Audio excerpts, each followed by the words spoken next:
Voters headed to polling stations across Germany on Sunday for an election that's set to restore power to the Conservatives, while the far right is forecast to achieve its best result yet in Europe's largest but struggling economy.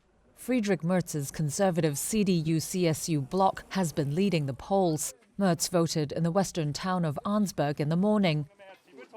Asked by reporters how election day would go, he replied, "It will go well."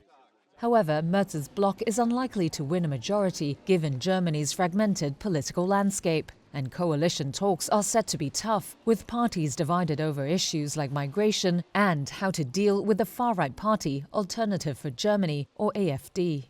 This could leave unpopular Chancellor Olaf Scholz in a caretaker role for months. Scholz cast his vote in the eastern town of Potsdam. His centre-left SPD is set for its worst result since World War II. A caretaker government would delay urgently needed policies to revive the economy.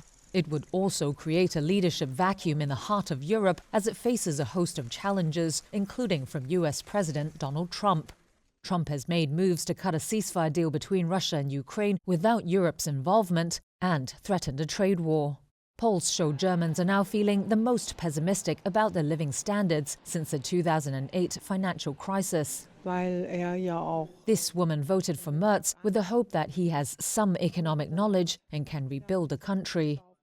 While this man said energy prices, the divided country and migration were issues that concerned him.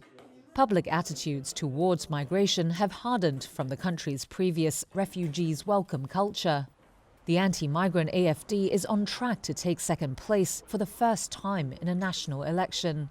That's despite the stigma linked to the far right due to the country's Nazi past, which has triggered protests from many Germans. The AfD is unlikely to govern for now, as all mainstream parties have ruled out working with it. But some analysts believe its election gains could pave the way for an AfD win in 2029.